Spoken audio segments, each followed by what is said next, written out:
Welcome guys to another episode of Making Feria. My name is Chris Medina. I'm an entrepreneur, and today I got a really good friend in. His name is Nestor Gutierrez. Thank you, brother, for coming in. I really appreciate you taking the time to come in and share with us your entrepreneurial journey. So with that being said, tell us a little bit about your background and what do you do? Hey guys, so my name is Nestor Gutierrez. Once again, thank you, Chris, for having me here. Great opportunity. I'm an entrepreneur. I'm in the auto repair field. I've been in the field for about 10 years. I started going to school. I really liked it. I have a passion for it, and I had a good opportunity to take over the business. I took over the business in 2020, and here we are, trying to open up more stores, go nationwide, and that's a big plan. Excellent. So 2020, like towards the end of the pandemic, or in the middle, you kind of So it was supposed to happen March 2020, but with COVID and everything. Oh, that's when it hit. Yeah, we put it on hold. We put it on hold until July. Stuff wasn't going well, obviously. It was tough. Luckily, we never closed. We never laid off anyone. We had work. We stayed as busy as we could. Just because we have fleet accounts, we service enterprise vehicles, a lot of fleet accounts that we have. So that helped us get through. Yeah. July got here and it was not too good. So I told them, give me another month. I want things to get a little better because I don't want to jump in the trenches. And my first business, first entrepreneur, like I had no experience. I was a little extra scared about that, So it gave me until August 2020 took over. Ever since then, I've always gone up, maybe like just $100, but it's always been growth, That's what I focus on every month. Yeah. Definitely. So give us a little bit more detail. So you took over a shop, yeah, correct? Yeah, so you want to take it back, I started working there in May of 2015. Yeah. I started as a loop technician, and it's crazy. It's one of those moments that you can say, it's meant to be. Mm-hmm. I was going to college. Chaffey College is on Haven Avenue, and there was a detour. And I passed by Rancho Express Loop. I looked to my left, and I'm like, oh, now hiring. I stopped by. And I talked to the managers, and I got the job, They were kind of iffy about it because I had no experience. They didn't really want to take the risk, but I'm like, hey, I won't let you down, move faster. I got the position, loop tech. I got to assistant manager within 3 months. I got manager within like 6 months, and like I moved my way up. I had a really good relationship with my boss, and it wasn't like on purpose, there's employees that kiss ass. Mm-hmm. And that wasn't my purpose. Like I just did what I had to do. And sometimes I would do the things that no one else would do, like stay a little bit extra if I had to. Like little things for him went a long way, So I earned that opportunity to purchase the business. And it was tough because, at the time I was only 19 or 20. Yeah. I was a manager for 30, 40, 50-year-olds. Obviously, they didn't want to listen to me. Yeah. And it was tough. I almost left that position for that reason because I didn't like the fact that I wasn't respected. Mm-hmm. And it was very frustrating because it's like I was just there, like they didn't listen to me because of the fact that they were older than me. And I told my boss, I'm like, there's this little issue. I don't think you should have me as a manager. Maybe you should have someone else. He's like, no, the issue here is that we should get rid of the people that don't like you because everything you're doing, it's making the business grow. So you're doing things right. The fact that they're not listening to you, we just have to have a talk. I had a talk. Some people stayed, some people left. And 2019 came and the conversation was always there to sell me the business. Mm-hmm. But I never saw myself ready. I never thought I'd be a business owner at an early age, and I saw that more like in the 40s, 45s, but he's like, I believe in you, you should do it, don't be scared. In 2019, he gave me a percentage of the business, 10%, yeah. 10% of sales, So how does that work when you get 10% of a company? It was just 10% of the sales that I was making, So for example, if this month we made 80,000, yeah, I would get 10% of the sales that I made. So commission, okay, yeah. So okay. So however, if there was any comebacks or any card that I returned and we had to spend money on that would come out of my commission as well, Yeah. So that's how that worked, and that's when I started seeing like, damn, I can. The sky's the limit, like I can make a lot of money, Yeah. And I started seeing the numbers. I'm like, damn, like I started looking at the opportunity a little bit more realistic because I'm like, if I'm making this much with only 10%, Imagine if the whole business was mine. Yeah. And it's crazy because the whole time the business was actually pretty much, it was being ran like it was mine. Obviously, I wasn't being compensated for it. Yeah. I mean, I was, but not like 100%, because I was doing everything. I'm talking from paperwork to like everything. It's like the business was mine, and the owner was never there. He was there maybe once a month. So you ran it.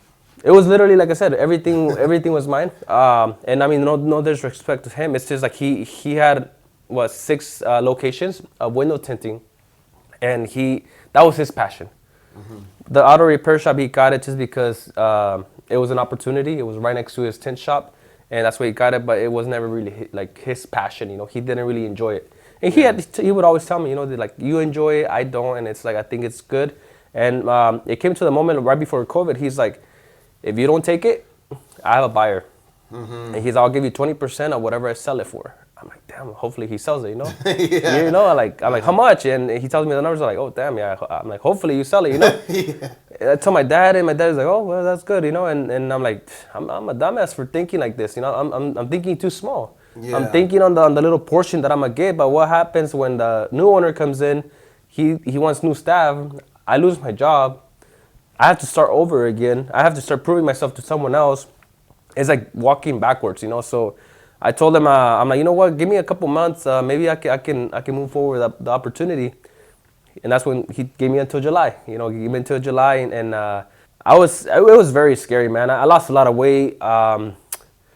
COVID was happening, and it was just a tough time to do anything, And for a lot of people super too. scary, but it's crazy. But I am a little grateful for COVID, not for the actual like disease, but like just for the what came with the package, Yeah. Just because of the fact that during COVID, like, we learned that, like, everything we have daily is kind of a privilege. And then when something like that came, like, it's crazy how everything got shut down. We're kind of like in jail pretty much. A lot of cars weren't being driven either. Yeah. So it was like a little moment for gratitude, like, being thankful every day for what we do and the opportunities that we have. So, during COVID, I also learned that, I can earn so much money and I can save it. Yeah. And why? Because we no longer go out to bars and restaurants and just like spend money that, it's not necessary, So I saved the most money possible I've ever thought about during COVID. So, it opened opportunity. It was a hard time, and I'm thankful for that, Yeah. So you were managing the whole business, and then the opportunity came for the owner wanted to sell. Yeah. And then what? So what happened next? Did you obviously you bought it, but how did that go about? So another thing that helped me was the fact that he told me, I know the funds are tough. I'm gonna give you an opportunity. Pay me monthly for 3 years. I think for the first 15 months, 0 interest. After, there was gonna be interest charge. And my father-in-law he lended me some money, and that helped me big time because I had to put a $40,000 down payment. I only had like 10,000, and I still needed 30,000. And my father-in-law, he wasn't my father-in-law actually. Still, we were still dating. Oh man! Yeah, we were still dating. Yeah, he must trust you a lot, brother. And it's crazy because we were married yet. I wasn't like his favorite either. He was like, that. But he let you borrow 30. But like when he let me borrow, like, okay, why are you letting me borrow that much money? And once again, he because of him, more doors open. Give me that money, and I'm like, shit. Well, I had the money, but now like realistically, I have to pay my previous boss and I have to pay my father-in-law. I'm like, that's 2 different payments at once, Yeah. On top of that, I have a car payment, and like, damn, like, I'm like, shit, like, it's a bit tough, Now you got employees. And I have employees. I'm like, fuck, okay. It was like a yay moment, but like, fuck, like, it's scary. You got pressure. A lot of pressure, So I just literally started writing the numbers down. I'm like, okay, you know what? It's the first of the month. All the bills for the business are due on the 10th. Rent and a lot of like miscellaneous stuff. Yeah. I'm like, in the first 10 days of the month, I have to go all in. I have to go hard. Because if I don't make the deadline, like, I'm gonna lose this thing like this, Yeah. So I'm like, I push, push, push, push. I'm like, damn, I couldn't believe this shop could make this much money, you know? Mm-hmm. I'm like, obviously, when you're a manager, and you're getting commission, you go hard. But when you're the owner, you're like, fuck, you have to go harder, you know? Extra hard. Yeah. So I did that, and I saw the numbers, like, damn. And then my previous boss told me one thing. He's like, hey, don't do this. You're gonna start seeing a lot of money that you've never seen before, but the numbers lie sometimes, you know? Mm-hmm. What happens is, you know, if you see X amount on your account, you can be like, oh, let's go party, let's go do this, let's go buy this.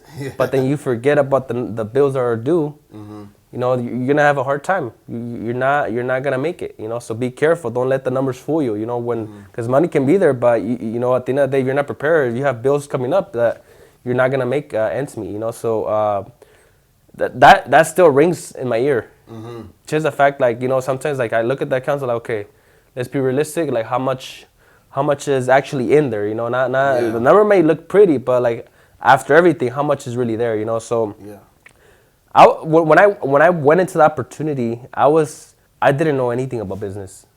I was more like, I gotta be here, I gotta be a great manager, I have to be a great technician. I was just running all over the place, you know? Mm-hmm. And obviously cars are a huge liability, and I thought that, you know, if I didn't do that, like, it wouldn't be done correctly. I had that mentality. Yeah. I didn't really trust the technicians just because of like, damn, I can't afford, you know, something to go wrong right now. Mm-hmm. So I kind of like put myself in a position that I shouldn't have, because, you know, I was going into work like at 7. I would leave like at 8 or 9, and like every single day, even like on Sundays and Saturdays. Over 12-hour shifts. Yeah. And it's like after a month, like I'm like I was like, damn, I'm super stressed. I'm like, yeah, I got the business, but it doesn't feel like anything good is happening. You know, it's like I feel like I'm doing worse than I was before. Like, you know, you're working harder. Yeah. So I'm like, and my dad told me the same thing. He's like, you know, you got yourself a job. You didn't get yourself a business. He's like, now you got yourself a business because you like to travel, you like to be your own boss, but now you can't even leave the shop for one day. So what's the purpose of that? You need to get people that you trust. You need to get people that are good technicians that you know that you can rely on, you know? Mm-hmm. And that started being my focus. You know, I'm like, okay, I need to bring in quality people. And sometimes, obviously, quality people, high pay, you know? So it's like, can I really afford them, you know? Yeah. So then I started pretty much investing in the younger mechanics, where I'm like, okay, I'm going to teach them everything. Mm-hmm. It went well until I taught them everything. And guess what happened? They left. Yeah. They left, you know? Mm-hmm. They learned a lot, and they left. I'm like, crap, you know, back to square one. Yeah. And that had always been a problem, because you know, for me, I'm super loyal to anyone. Like, I'm loyal to the barber. Like, whatever friendship I have, I'm loyal to them. Yes. And when I don't get that in return, it's like, it really gets to me, you know? It's like, damn, like, you know, I put a lot of money into you, I invest in you, I help you a lot, and then you just come and you're like, today's my last day. It's like, at least give me 2 weeks, you know? So just because I hate when you know, a lot of people, I get it, they follow the money. If I pay you $20 an hour and someone's gonna pay you 24, 25, guess what? You're gonna go 24, 25. Correct. You go to 24, 25, guess what's gonna happen in a year? Another opportunity of $30. You're gonna move. Yeah. But really, the problem is not the money. The problem is really you, because you don't know how to handle the money. So the money's always going to be the problem. Mm-hmm. You're going to go from job to job to job, because the more money you're making, the more you're spending. So the problem is always going to be the person, you know. So I've trained my technicians, my employees, what to do with the money, you know, and I pay them really well. And sometimes when I notice, I'm like, okay, I'm not trying to get like telling you how to run your life or what to do with your money, but just know that you're pretty much getting paid like X amount over the whole surrounding cities. Like competitive pay, and like you're still struggling. So talk to me, you know. And it's like, I'm not trying to be nosy or trying to be telling you what to do, not to do, but just know that, you know, I'm trying to fix this. I'm trying to help you, you know. And I've done that, and every time, you know, my manager bought a home. Mm-hmm. It wasn't in his plans. Yeah. I put him in that position, you know. Mm-hmm. And you know, you're making really good money. This money could be your mortgage. Yeah. And when you break it down, you actually show them like, okay, well, can you actually get me there? Of course. Mm-hmm. 2 months later, I got a home, you know. Another employee, you know, a car. Had a really beat up car, and I'm like, bro, like, you're spending more money on repairs. Let's get you a new car. Yeah. And you can afford it. And then we started running the numbers, started calling the interest rate, insurance, like got the number. I'm like, look, very accessible right now. Yeah. Did that, So when I have my employees right now, like I go one-on-one, and what I do is I expect a loyalty in return. Yeah. So that's what I focus on, helping them. Because if I help them grow and I help them in their personal goals and professional goals, guess what's gonna happen? They're gonna want to help me back because I'm giving them the life that they want, So that's my focus on now. Because like I said before, when I first got the business, that was my first problem. The lack of people, quality people.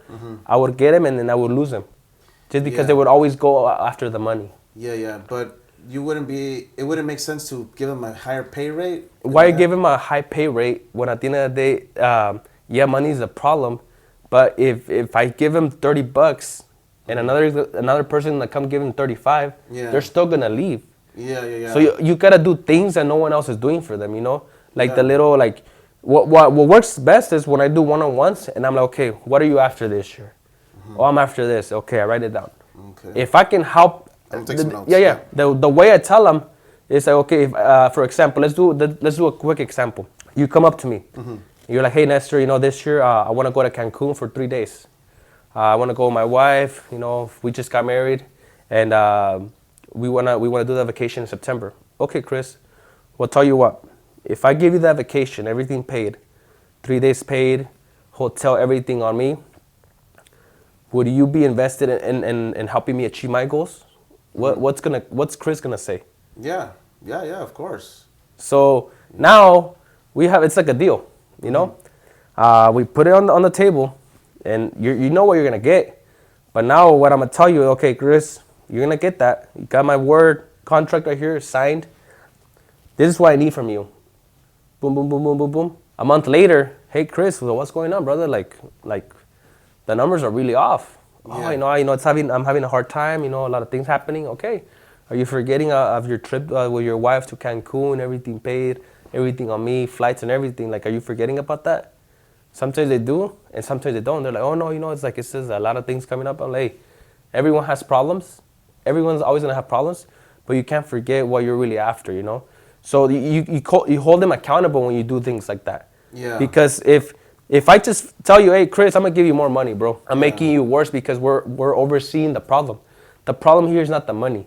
The problem is that you don't know what to do with the money, and you just want more because that's what you want. You think having more money, you're gonna go get X, Y, Z, and it doesn't work like that, So that's what I do with every employee that I have, and I don't look at them like as employees. I tell them all the time, I look at you guys as partners, business partners. Because I don't want to have employees. That's true. Okay. I don't want to have employees, So I want people. I want my people that work with me to be at my family parties. They wanna I want them to be around me, Because those are my actual real people, They're the ones helping me make more money. So why wouldn't I have them close to me? Exactly. I don't want people that they're just there for the money. I look at them as another employee. That's not a good relationship to start. They might be great at what they do. They might bring a lot of money to you, but if the relationship is not close, at any given time, what's gonna happen is any little problem that you do as the owner, guess what's gonna happen? They're gonna turn their back on you and they're gonna leave, and that's what happens most of the time, So that's why people will make a business, and sometimes we think that oh, there's no good people out there. Yeah. Or, I can never find no one good. Well, sometimes it's like if you twist it, you're like, okay, maybe you're not finding good people because your business is not attractive. Maybe that's why you're not finding good people, Yeah. So I always think about it that way. I always think about, okay, is my business good enough? Because if I'm looking for good technicians, how come I'm not finding them? Obviously, the good people are going to be taken, but there's a lot of people out there. And if they're not good yet, you can make them good. Yeah. So you just got to find them. At the end of the day, when I hire because of what's in here. Yeah. I don't hire because of the expertise, the experience. I don't hire because of that. Because if I get you and you have 15 years of experience, you worked at dealerships, you work at so many places that that are well known. Yeah. What's gonna happen? You're gonna come into me, and your bad habits are not gonna be able to be changed. Yeah. If I tell you, hey Chris, this is how you do this. Why would I do it like that when at Toyota I did it like this? Well, I'm telling you, this is how you do it here. Yeah. That's when problems start. That's true. Because when the more experience someone has, the more ways of doing things that they have. So then that's when they're not coachable. There's a lot of problems can arise because of that. Okay. Because they don't want to do the things that you're telling them to do, you know. So I always bet on younger people like my age. Like all my techs, were like, I would say the average age is about 27. Yeah. I'm 27 myself, you know. So that's really powerful because I tell them all the time. I'm like, hey guys, 4 years ago I was a loop tech. Like, Yeah. in 4 years you can be in this seat. Yeah. But really, like, are you gonna put in the work? Are you really gonna be doing everything that you need to do to get there, or are you just gonna be in a good run for a minute Yeah. and just fall off? So just talk to me, you know. And I always tell them, like, realistically, like this seat may not be for everyone. Everyone, you know, you may be, because I have two people that have been there for like 7 years. Yeah. When I was working there, you know. Yeah. And I wish I could put him as a manager role, but it's like, it's not them. And obviously you want to give manager roles to people that have been there for a long time, but when it's not really them, there's no point of doing that. I can help, you know, you got to look at every employee a different way because they're all different. You talk to them a different way. I'm not talking about having favorites, but every person has a different drive, you know. So Yes. if my They have to want it, yeah, right? if my mechanic is after another thing, you know, hey, let's talk, you know, how can I help you? They start giving me the list. Okay, you know, I'm gonna help you do every single thing on this list, but this is what I expect from you.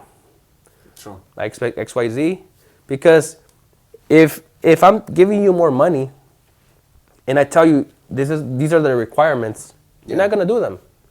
Doesn't matter how much I pay you, you're not gonna do it. Yeah. Because realistically, I'm not helping you achieve your own goals. So what makes me think that you're gonna help me achieve my goals when you don't even achieve your own personal goals? Yeah. It's not gonna happen. And sometimes That's true. people get jobs. People get jobs, and what happens? First month, 2 months, first 3 months, they go hard. Yeah. And what happens? They fall off. They start doing little and little and little. And guess what? 6 months later, like, damn, well, he's not the same person I hired. And you try to fix him, well, guess what? It's too late. Yeah. It's too late, you know? So I like doing one-on-ones. I learned that from Cardone Ventures, one-on-one. How long do you have those? Like half an hour, An hour. An hour? And I You do. just have to find the time to do it. You have to find the time. Yeah. And you could ask yourself, okay, I'm giving an hour of my time to this person. Yeah. Don't waste your time. And it goes by this, hey, you know, hey, Chris, I'm having one-on-ones with all my employees, as you can see. If it's something that interests you, let's move forward. I have this day at this time set. We're gonna go grab some lunch and we're gonna talk. Are you interested in that? Because no, you know what, Chris, I don't believe none of that. Like, you know, I love being here. I love working here. I love the environment. I get paid well. Like, I'm satisfied with what I got.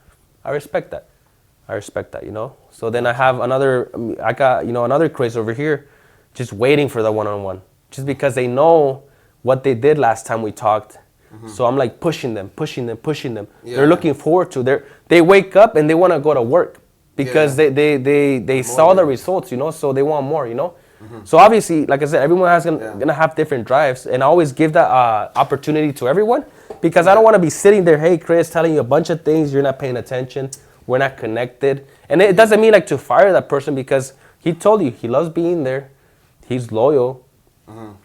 You can rely on him, you know, so there's no reason to fire him just because he doesn't want to do one-on-ones. Yeah, so the problem that I've been having too, like, in the same way is how do I compensate the employees? Like, I've been trying to figure out, like, a commission plan that works for everybody. Like, if we get 50, 100 patients, all right, let's take it to 110 next month or 120, but to compensate them. So how do you figure out how to compensate? You got to run the numbers backwards, you know, so for example, if I have, the way I do compensations, I do 2 tiers, you know. I do tiers with, if they bring me fleet vehicles, fleet accounts. Yeah. So like, what I told them, I'm like, hey guys, you're already going to work. What's always on the lanes next to you? A bunch of cars, and there's always gonna be businesses, plumbers, you know, garage doors, and yard workers and contractors. Take a picture. When you get to work, give them a call. This is how you talk to them. If you get an account to come to us, I'm gonna give you $200 per account that you get. Mm-hmm. So I'm like, you guys can make an extra 1,000 or 2,000 a month by you're already sitting in traffic. Why not do that? And you're gonna make money like this. True. We call a little business company phone number. Yeah. And now guess what happens? Everyone's like, oh yeah, I saw this fleet account. Boom, boom, boom. They call to me, hey, I got another fleet account. I got another fleet account. I got another fleet account. Awesome, easy money. Mm-hmm. I'm helping them make more money, and guess what? A fleet account means multiple vehicles. They're coming back to me, you know? Yeah. So that's one of them. And then on my salespeople, they also get a percentage of the sales they make. So for sales, you always have to have something like attractive. You can't give them 1% on something that they could be making more money, you know. So you gotta make it attractive, but don't make it too attractive where you're losing money. Yeah. You know, so that's why I said run the numbers backwards. You know, if this product costs you $100, how much can you give out $100 to the employee? Mm-hmm. But if, for example, if it's $100 and you tell them, I'm gonna give you $30 for every bottle that you sell, but then, you know, all the little fees and the bills, like, you're like, well, 10, I'm only gonna make $15 out of it. So $15, he's making $30, and that's not a good number, you know? Yeah. So you gotta make it attractive where, like, okay, focus on the quantity that you're gonna bring in. Mm-hmm. Because if they're gonna make X amount, it needs to be attractive for both parties. And at the end of the day, they're gonna be pretty much marketing for you. They're gonna bring in more business, and what that means is that more busy, more money for both sides. Everyone's happy, you know. So True. everyone's gonna be always different on that side, you know. Because I had that question myself too, like, how can I run commission? And you just get to the point like you analyze everything, like, okay, how are my people driven? Yeah. Okay, what excites them? Test something out too, right? Because obviously my mechanic's not gonna be excited about making sales. Yeah. He doesn't make sales, you know. So my mechanic, when he heard about the $200 per fleet account, he started calling people. Absolutely, he's I know a bunch of people that do this. Oh, let's give him a call. Awesome. And then they're coming to the shop, they're making their money, and it's like, you know, cool. Obviously, there's little. It's a whole procedure, you know. Like the fleet account has to have at least 6 vehicles. And a couple of things, you know, but one of the things is, like, if I don't do that, people are driving, they're on their phones, like, why not make something out of it? Do something, yeah. Because what happens now, they're on their fucking road and they're like after it. Okay, I see a business car over there. Let me get closer. Where I see a contractor over there, or I see a van, or I see a truck and has I told them that because I started doing that, like, maybe like a couple months ago. Yeah. I just started taking pictures of, like, company vehicles. I'm like, I would tell my right hand man, hey, give him a call. And then it came to a thought, I'm like, you know what about if I duplicate this? I have my people do that. Yeah. Give them a little money, and, you know, fleet accounts, more cars, more money for me. Yeah. So let's do that, you know. So sure. I'm getting to the point where, like, I want to fill the shop with fleets. Okay. That means that I no longer have to be promoting so much on social media because I'm already going to be busy. Yeah. Anyone that comes in as a return customer or a new customer, like, it's going to be an extra. I'm trying to lock in a certain base where I don't have to work as hard to get people in. Yeah. And obviously with that comes with branding, you know. So that's what I'm currently doing, and it's working. Excellent. So what are some challenges that you had on your first year upcoming on your entrepreneurial journey? You know, there's a couple things, you know. The problem that a lot of people have is when they get into business. Mm-hmm. I told you earlier, you know, I was at work from 7 a.m. to 9 p.m. When you have a relationship, a girlfriend or a wife, a spouse, what happens is that they feel like they're losing you. They feel like you're a workaholic, but what about them? True. You know, so that was one of the struggles, you know, like I was at work too much, and then my own personal life was kind of like put aside. Mm-hmm. And I realized that wasn't good because I wasn't having enough energy. And it's because it's, you know, you go through a lot through the day. All your energy goes to that. So when you get to your spouse at home, they get the scraps. And it's not fair, you know. It's not fair until I started realizing, like, it's not right. Yeah. You know I have a business, and I know, like things have to get done, but personal life is very important. Especially you're married. You gotta get home, like forget what happened at work, because that's what happens to employees. Sometimes they have personal life, they get to work, and they're pissed off. They're not there, and it can go the other way. If there was a rough day at work and the employees take that to home, that's not right. So dealing with the work-life balance was tough. Especially being the entrepreneur. I told her, like, hey, I need help with this, and I want to be home earlier, but can you help me, do a couple things? Oh, sure enough. So that improved so much. I duplicated things that I hated doing, like paperwork and taxes and a lot of things that payroll. I don't like doing none of that stuff. So you delegated that. I delegated that to my wife, and that she likes to do that. She likes doing that. She likes operations. She doesn't love it, but she wants to help me like with a lot of things, So that's something that she enjoys doing. Yeah. So that helped me big time. And another thing that I struggled with was business credit. Obviously, new entrepreneur. I'm young. My own personal credit score wasn't good. It was like in the 600s. When I started the business, obviously, I didn't have money out of my pocket to be like, let's invest in this, So there was really no reserve account. And I wanted to get some business credit, and I got shut down right away, Well, you're young, you have no assets, like we can't lend you money. And 2 years later, I tried to get another business card, and I couldn't, just because the history, like the business is new, like under your name, So that's what I struggled. So I couldn't be like, hey, tough month. Oh, let me pull out my credit card. Yeah. I didn't have that, So I wish I did. Like, I think if I did that, I did have that back in the day. Like, I think right now I'd be probably doing better.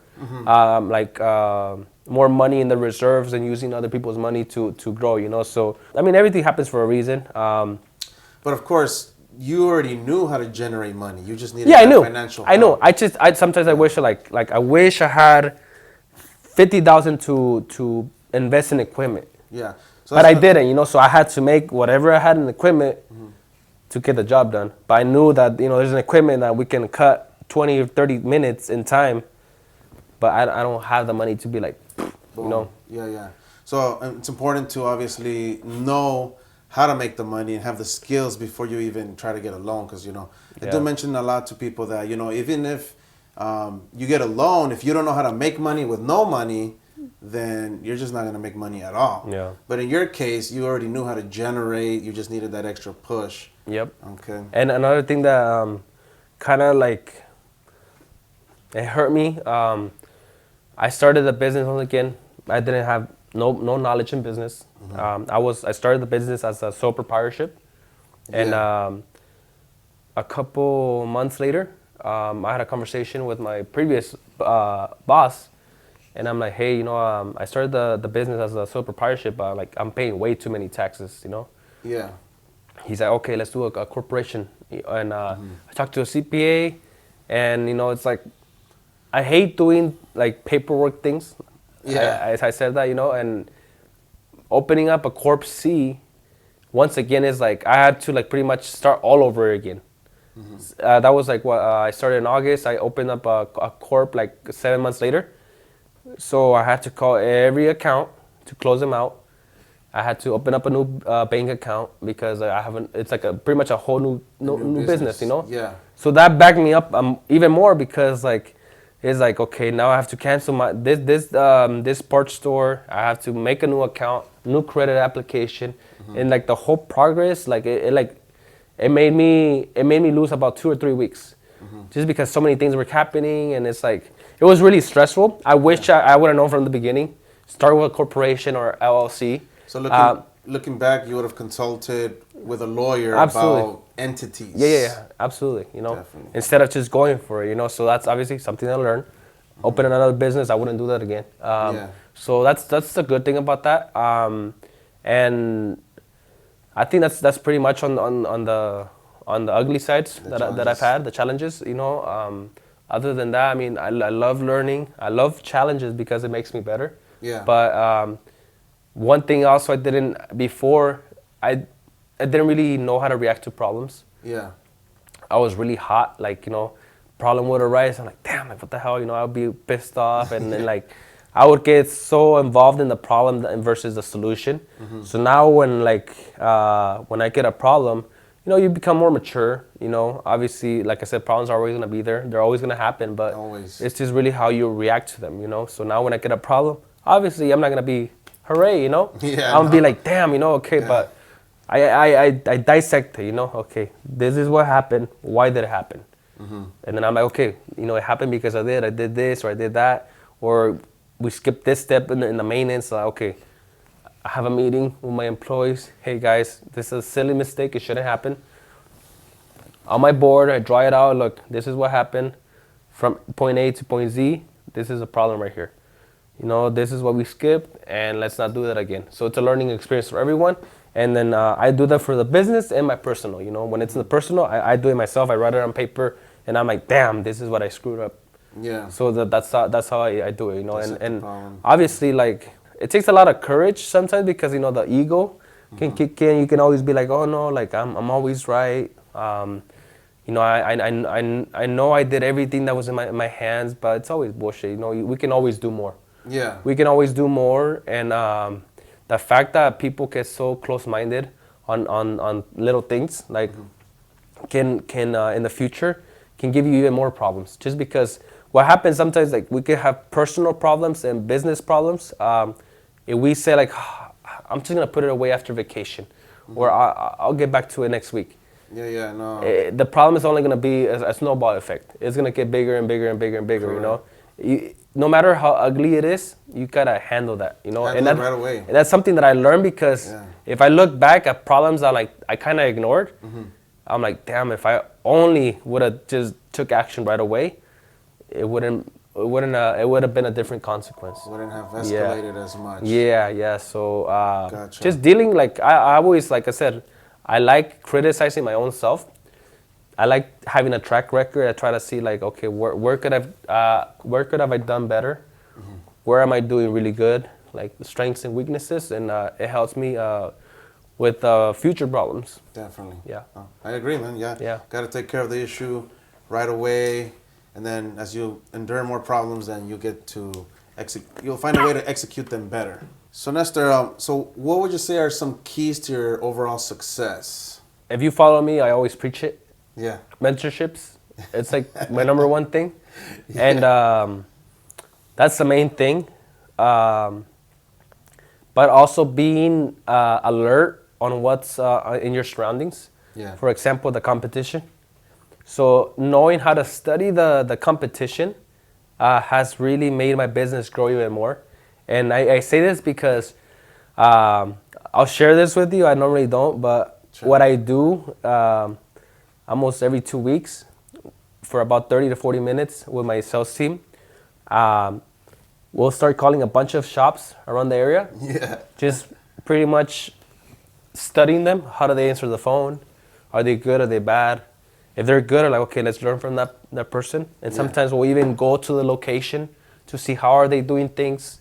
And, like, I'm that type of person that I wanna know what's out there. Yeah. I wanna know if like, I wanna rate my shop. If I think it's good, like, is there anyone out there doing better? Because then I know who really my competition is. Yeah. Because if I just sit here and I'm like, okay, well, the biggest brands, okay, Valvoline, Jiffy Lube, they're not my direct competition, maybe. Maybe there's a smaller mom and pop shop that's really killing it because XYZ, and I'm out here thinking I'm killing it. Then I call, and customer service is great. The service is amazing. They're doing little things that maybe I'm not doing, so more people are going to them. So I always try to see is the price right, labor rates, customer service, location, like how many cars are they getting. Like I get obsessed with that, Yeah. And I like doing that with my people because it shows them that maybe they're doing things that we're not doing, so we need to do it. Yeah. And that has really made my business grow more. Analyzing what others are doing, knowing your competition, and mentorships. Yeah. On the mentorships, you learn a lot from people that have what you want. And some people go to college for business and other degrees that you really don't have to go to college for. And I'd rather pay someone that, you know, became a multi-millionaire or billionaire and pretty much cut time by not going to college and not doing a whole degree for whatever they did, you know? Yeah. And you're learning in an hour, you can learn like a bunch of things that can get you there, you know? And people don't see that. People hear the price of the mentorship and right away they get scared. Yeah. They don't believe in it. They don't believe that an hour is worth $30,000 or $50,000. Yeah. But then the people that do it, you look at them and it's like they've scaled. That's the reason why. Yeah, but people once again they focus on the money. They focus on whatever's on the price. Yeah. They don't focus on what they're gonna get in return. Correct. You know. Correct. So I was really afraid when I made my first investment. You know, and as they went, it's like, damn, they're getting more expensive and more expensive and more expensive and more expensive. What investment was that? Grant Cardone. Grant Cardone? You know, so this year I spent about $150 with him. My first one was $500, and then $2,000, and then $4,000, and then $9,000, and then $15,000. You know, so obviously I only did it because why? It was working. Yeah. And if you look at my books and you see the moment I started investing, it's not, I don't want to give all the flowers to him because obviously he helped me a lot. Yeah. But when you go to events like that, you meet other people and you hear about other people, that you start listening to them and it opens more doors, you know. So I did mentorships with Albert, I did mentorships with Andy Elliott, a bunch of other people. Yeah. That like you start putting things together and you're growing and you're growing and you're growing. But I'm saying this like more like, if you look at the moment that I did mentorships to now, it's like, it went like that. Straight up, it's right? Straight up, you know, in every aspect, you know, because every business needs to know about sales. Every business needs to know about people. And every business needs to understand the business and the competition, you know. So almost every mentor out there is going to talk about the same thing. Mm-hmm. Obviously, some focus more on sales, some focus more on relationships, some focus on people. Some have their niche, you know. So that's what the way I look at it. I'm like, okay, if I want to learn about real estate, I'm gonna go over here. If I want to learn about investing, I'm gonna go over here. Mm-hmm. If I'm gonna learn about sales, I'm gonna go with this person, you know. Yeah. And it's always best to do that because if you, sorry, if you look at any person, they still have mentors. Yeah. Anyone killing it, they have mentors. They never stop having mentors, and it's like you never stop learning. Yeah. And some people think, okay, they get to their goal and they stop, just because they think that's it. That's all they can do, you know. And one of the things I also learned, you know, like understanding the business, you know, like in the first 5 years, 3 out of 5 businesses fail. Yeah. 3 small businesses out of 5 fail every 5 years. It's a scary number, you know. Yeah. So normally the hardest point is getting to 30 million. And moving up. That's the hardest break point. And I learned that, and I see that. When I learned that, I'm like, I don't know if I can believe it. But then I started seeing it, like I started doing research. I'm like, damn, that is crazy. That makes sense. A lot of people get to 30 million, and they lost a lot of friends, they lost a lot of people. They start getting lonely, and they don't know what to do with the money, so they don't want to. They lose the drive. That's why they get stuck at that, you know. Yeah. And when you get to 30 million, obviously, if you keep pushing, getting to 100K is going to be way easier than getting to 30 million. Just because now, like, obviously they have more assets, they have more money to invest, they have other things that they didn't have before, you know. So it's going to become easier to get to 100K, and if you come to 100K, you're most likely to reach to $1 billion. Yeah. But you look at the percentages, it's like 0.0001 for that same reason, you know. So the numbers don't lie in that aspect. And when you look at the break points, yeah, people always talk about it too. You know, it's much harder to make 1 million than 10 million. Yeah. It's like you say, you make your first million, but the second one is inevitable, right? And it's like people think about it, you know, a little bit different. You know, they get to 100K, 200K, and they're like, oh, I would have never thought I would make this much. You know. Yeah. But okay, why not go harder and make 1 million, and then they get to 1 million, and that's another break point. It's hard to break. Because they're like, okay, I want to get to 2 million, but like, damn, that was hard work. So imagine 2 million. Yeah. They focus on what they gotta do to get the 2 million versus like being smart. Okay, like how can I get there? Adapt. But yeah. So it's just really what you're after and being realistic, but really like aim high, you know. And I learned that once again from Mr. 10X, you know, just having goals, but crazy goals, you know, because if you don't, if you hit, if you say your target's 1 million, and you're at 500K, what's gonna happen is you might get to 800K, you might get to a million, but why not put 10 million? You're gonna pass 1 million, you're gonna pass 2 million, you might get to 4 million, you might get to 1.5 million, you might get to 9.5 million, but if you put the target so high, you're bound to hit the little target that you had, your little goal, you know. So if you do that 10x, like the 10x rule, I'm a huge believer in that. Oh, like, me too. Yeah, I love that book. I love that 10X book, Be and obsessed, be average, sell or be sold. Absolutely, you know, it's Really like good all books. facts, you know. So yeah. Amazing. Yeah. So just to recap on what what Nestor said, it's all about the information, right? The difference between us and Elon Musk is that he knows something that we don't, right? So you always have to study, get mentors and stuff like that. Not only get the information, but execute on it, right? Because you can get all the information, but if you don't put it into play in your own business, then you're just never gonna get anywhere. Yeah. Do you agree? Absolutely, I agree. And not only that, like. You have to understand, when like Elon Musk, he may know a lot of things that we don't know, we don't know. Yeah. But at the end of the day, it's also the connections. Yeah. He's full of connections that we don't have. So obviously you get there, and that's why like it's very important to be surrounded by the right group of people. Like-minded people. Yeah, because that's why going to events and conferences, guess what? People are there for the same reason. People want to grow.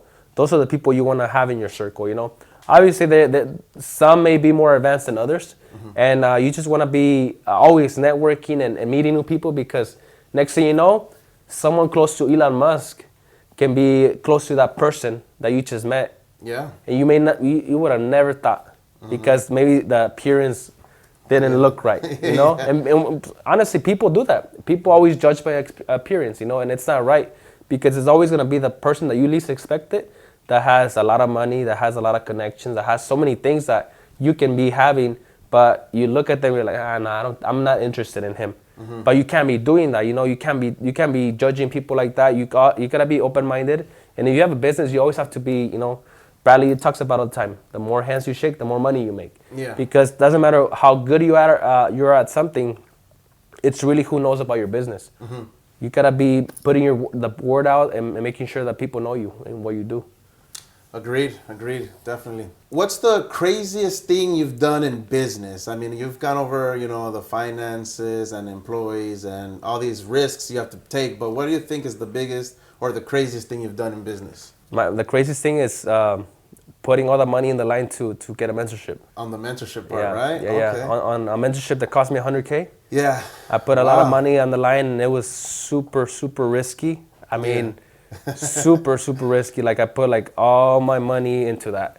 It's like you looked at my bank account and it's like, shit, I have nothing. It was super risky and super scary, but I did that with a motive. I'm like, okay, this is it. Yeah. If I don't get the money back, this is it. I failed. So it only made me go harder. It only made me push harder, So I told myself, like, you cannot come back and just settle for less, So I went hard, and I'm like, okay, I need to get every cent that I spent on this mentorship back ASAP, Yeah. And I did. And that's why, like, once again, like, the more money that I've spent has you look at my books, has been the greater return. Yeah. So you spend $100, don't expect a lot, So the more your money you're spending, it's always gonna give you a higher return, So that's one of the craziest things, because I didn't tell my wife about it, and it's not like I have to. Yeah. But I like sharing, like, hey, I did this, I did that. But that was one of the things I'm like, man, if I tell her, she's gonna be like, damn, you're crazy, She's not gonna let me go for it, So I just went for it, and then I'm like, hey, I did this, and she's like, wow, you're crazy. I'm like, I am crazy, but I have to do this in order to grow, So I threw everything on my bag, and I'm like, we gotta make it happen, Definitely, it's a must. I mean, even in business, getting a mentor coaching for business is a tax write-off. Absolutely. So it's definitely a plus, and I think it's super critical that you actually invest and actually put your money in something. That way, you actually you hold yourself accountable, right? Yep. Like I put 100K. Like I gotta make this work. I gotta extract something that's gonna make me 10x that, Yep. and make it happen. Because it's happened a lot to where I try to help people. You know, I paid $10,000 for the 10x University lifetime access. Yeah. So there's been people that come to me and, oh, Chris, like you help me in this and this, or can you help me in sales? And then I'm like, yeah, I'll help you out here. Like I'll give you access. I'll give you my passcode to go into the 10x University, and you give it to them, and they don't value it. They don't. All the information that it takes to make $100 million is in that program. Yep. But if you don't sit down and actually do the work, because, for example, like if they don't pay for it, they don't hold themselves accountable. It's like, whatever, I don't pay for it. I'm going to do it whenever I get a chance, blah, blah, blah. Yep. So it's definitely critical to, put your money in something and actually hold yourself accountable and actually execute and do it and use that information. Right? 100%. So Nestor, I want to thank you so much for coming on the podcast. I appreciate all the valuable stuff that you shared with us. I learned a little bit, even myself, about, employee management and all the little risks you've taken. But where can people find you on social media? I know you have this, Nestor hosts yearly expo here in Ontario, right? Is it going to be in Ontario again? Yep. So give us all that information. Yeah, so you guys can follow me, the Nestor Gutierrez, on social media, on Instagram and TikTok and Facebook. My business is Rancho Express Lube Inc. on Instagram as well. And Infinite Growth Expo, it's a yearly conference that I'm doing. Next one's going to be August 10th. It's going to be probably in Ontario as well. We're still looking for location, but August 10th for sure. And possibly we're going to make it a 2-day event this year, because we got a lot of speakers lined up. We got in the works at my a lot of powerful people, so I'm super excited for that. And for anyone that's young, that's a Latino, in the automotive space, or even no automotive space, if you don't know how to get there, if you have big dreams and you're lost, shoot me a DM on Instagram at the Nestor Gutierrez. I'm here to help you guys. I have mentorships as well if you're interested. I went from employee to CEO. I went from doing 4 or 5 figures to, multiple figures now, 7 figures and up. So if you guys are interested in making more money, let me know. I'm here to help you guys, and thank you for this opportunity. Yeah, anytime, Nestor. Thank you. So give this guy a follow, Nestor Gutierrez, Rancho Express Lube on, pretty much all platforms, guys. Absolutely. All right, guys. Thank you so much for staying in here with us. And that's it. Another episode of Making Feria. I'll catch you guys on the next one. See ya.